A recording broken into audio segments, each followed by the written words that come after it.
Hello, it's me, Michael, and welcome to my tutorial on how to use Zoom for beginners. So in this tutorial, I'm going to be going over how to set up a new meeting, how to join a meeting, how to schedule a meeting that you want to take place in the future, and then some general settings that you can use as either a host, a member of the meeting, or ways in which you can invite other people to join your scheduled meeting. So let's just jump straight into it.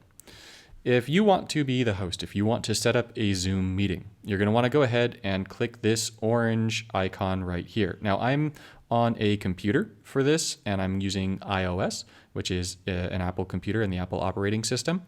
The interface for this, so what your screen is going to look like, will be a little bit different if you're on a phone, and I will be making a separate video for phones, and it looks very much similar to this but just slightly different on a tablet, and I'll be making one for the tablet too.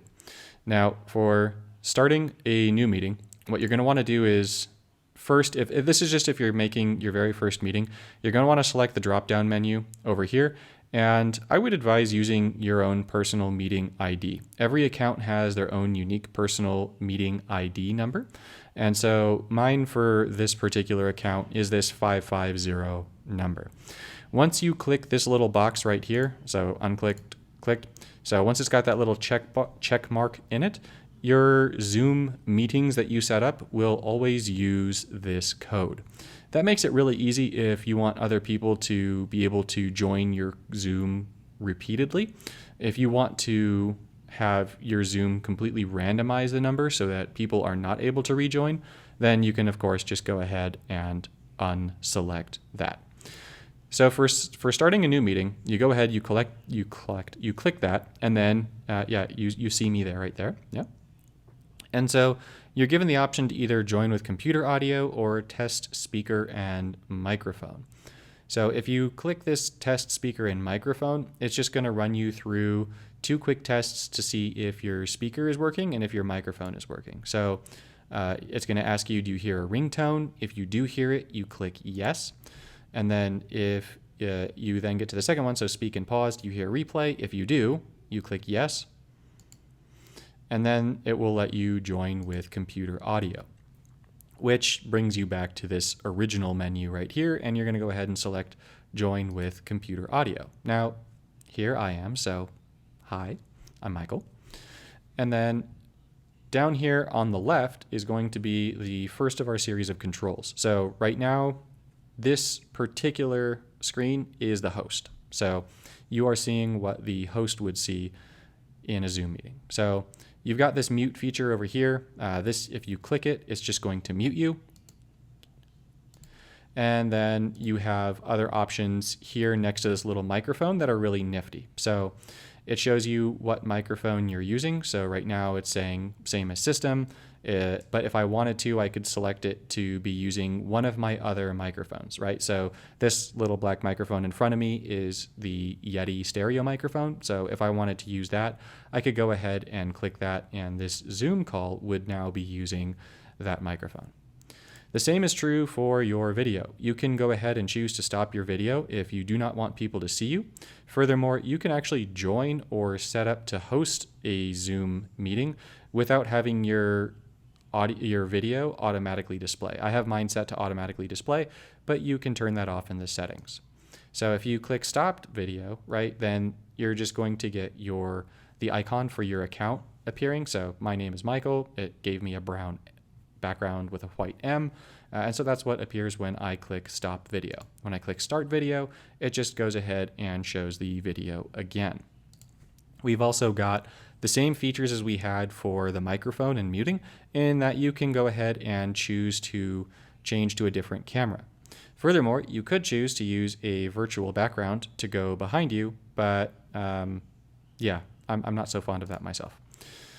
Now, beyond that, you have a few other things at your disposal that are really useful for you to know. So up at the very top left, so womp, right?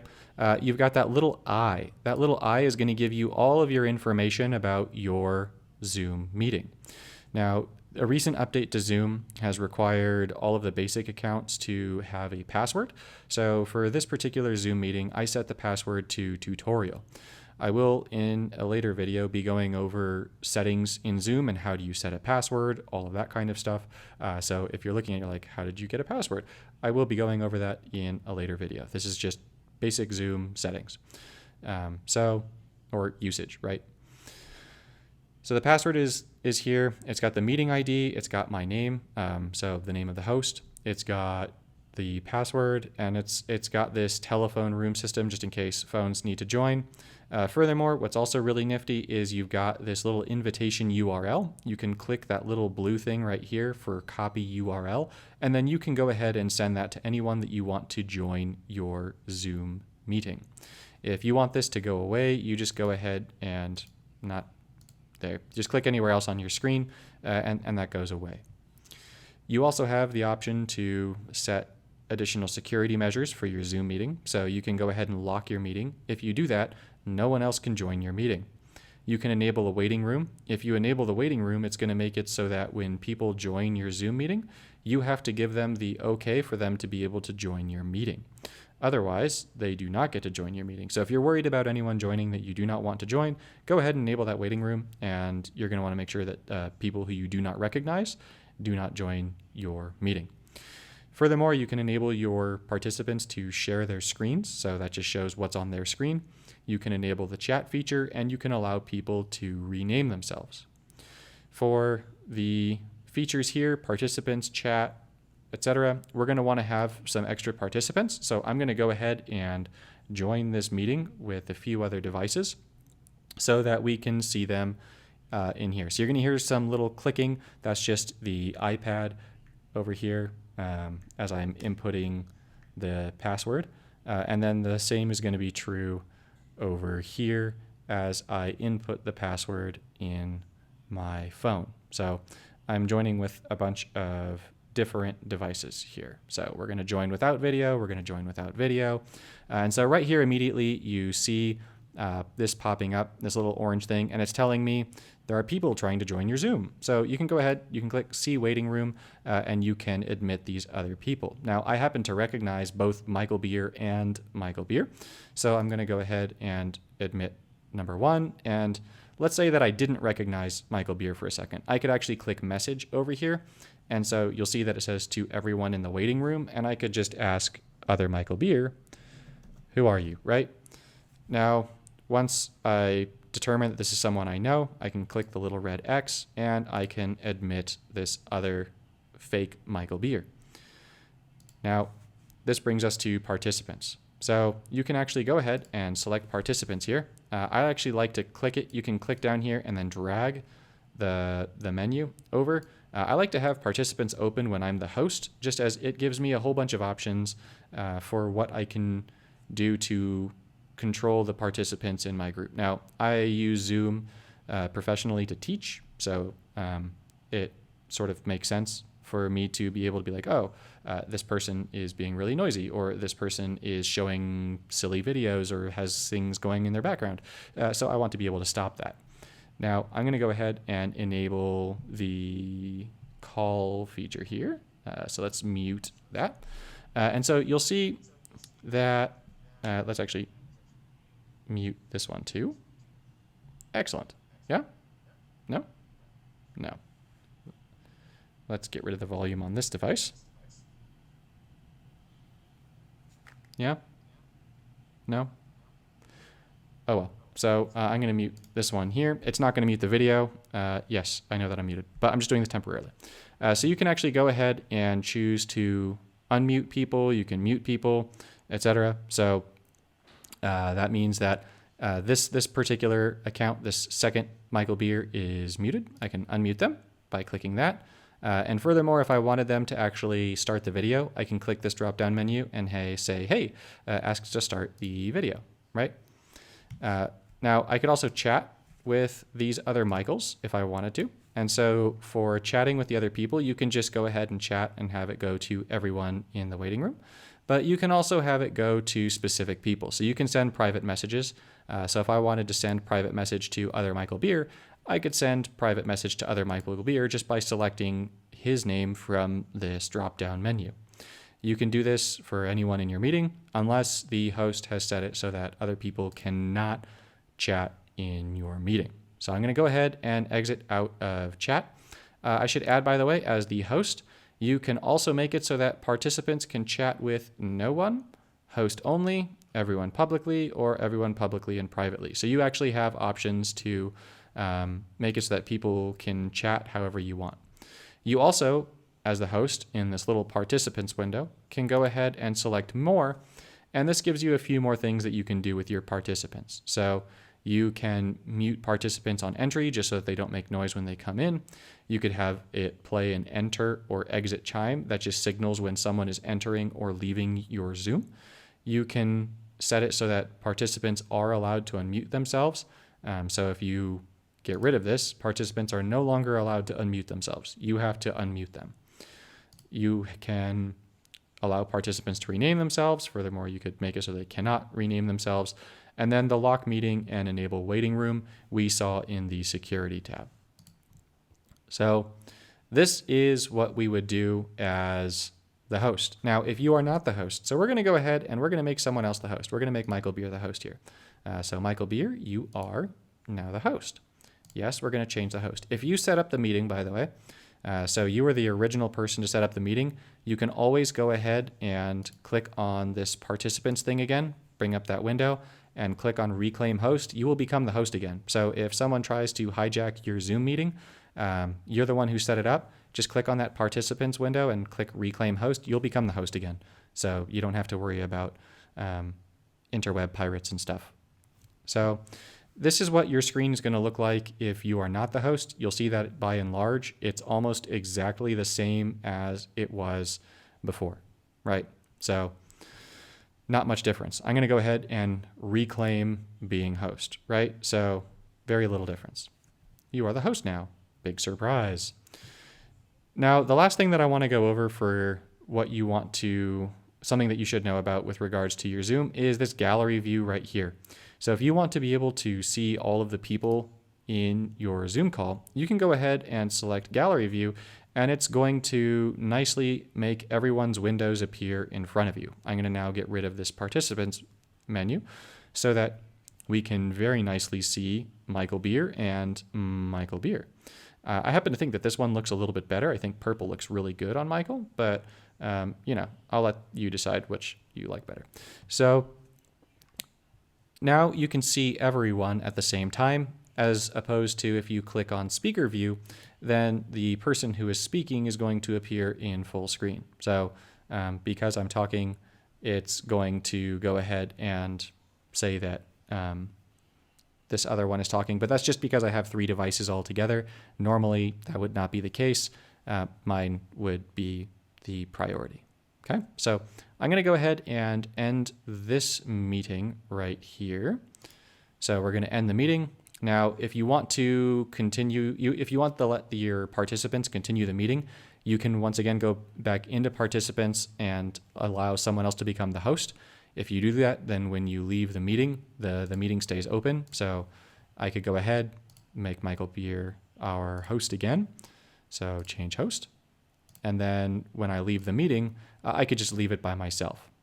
Now, if I wanted to make it so that the meeting ended for everyone, then when I end meeting, I just select end meeting for all, and then the meeting is just over. It's gone. That's it. So we're going to go ahead, make Michael Beer the host, and then, I suppose there's actually one other thing I do want to go over for you guys, and that is when you select more over next to someone's name, you can remove them. There is a setting in the Zoom settings that makes it so that someone who has been removed cannot rejoin your meeting.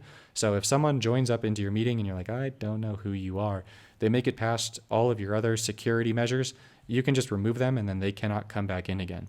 Furthermore, you could just go ahead and put someone in the waiting room. If you do that, then in order for them to re-enter your Zoom meeting, you get to you have to basically accept them back again. So I'm going to go ahead, make other Michael the host, and then I'm going to leave the meeting. Now, if I wanted to join a meeting, so I know that someone is setting up a meeting, And so I want to join that meeting, or it's just I have to go into one. Maybe it's for school, maybe it's for work, whatever it might be. You're going to go ahead and now select join. Now, there's a whole bunch of different meeting codes that you can use. I'm not going to use this one right here. I'm going to go ahead and use this one that I know is running right now. You can choose to not connect your audio or not connect your video. If you do, then when you join, your audio will not be connected, your video will not be connected, but I don't mind that mine are. So I'm going to go ahead and select join. It's connecting and it has entered me into the Zoom meeting. So it's asking if I want to join with computer audio. I do. And so I've got this going right here with the mute feature. I'm going to mute it just so that all of the noise we don't get a feedback loop going. Interestingly, my other devices just like to be chatty. They don't like me to turn them off. So this lets me rejoin. And here's the other really cool thing about me rejoining. You ready for this? So we go here. And once again, I'm the original person who set up this meeting. So I can go ahead and reclaim my status as host. But when you join the meeting, you're in, that's it, and everything's gravy. So we're going to go ahead and meeting for all. And now we're going to go ahead and take a look at scheduling a meeting that you want to take place in the future. This is very nifty if you want to schedule recurring meetings or if you just want to make sure that you have a meeting at a very specific time. So if you go ahead and select schedule a meeting, you can create the topic, you can name it whatever you want. So I'm just going to go ahead and have this as Michael Beer's Zoom meeting. You can select the date and time. You can even select how long the meeting is going to last. If it's a recurring meeting, you plan to have that meeting happen on a regular basis, you can go ahead and select recurring meeting. For the meeting ID, you can either, once again, choose to generate a brand new meeting ID number, or you can use your personal number. It will give you the password option. I've gone ahead for the purpose of this video, and I've selected tutorial. It's got the options for video, audio. It can put it into your calendar if you'd like. There are advanced options. Those are just going to go ahead and give you a few other things that you can do to get a little bit of extra control, and then you click schedule. When you click schedule, it's going to send you straight to the email address that you use for your Zoom account. So it brings us into our calendar, and you'll see that the meeting is scheduled over here. You don't really actually need to do anything else. It just puts it in your calendar. You can exit out of your web browser if you want and go on back to Zoom. And when you go back to Zoom, you're going to see your meeting right over here. If you want to add other people to your Zoom, you can go ahead and copy the invitation. I think that the best way to do this, honestly, is just to go ahead and click these three little dots, select copy invitation, and then send that as an email to everyone that you want to join your Zoom meeting. And when you do that, it's going to show them the meeting ID number. It's going to show them the password. It's going to tell them the time, all of that kind of stuff. If you want, you can actually go ahead and start your Zoom meeting early. If you do, that's fine. It makes no difference, right? And then you can go ahead and admit people as you would like. So those are all of the really basic things that you should know with in order to be able to use Zoom, either as a host, as a person who is just joining into a meeting, and then also for scheduling meetings in advance. So thanks for tuning in, and I'll see you guys in the next one.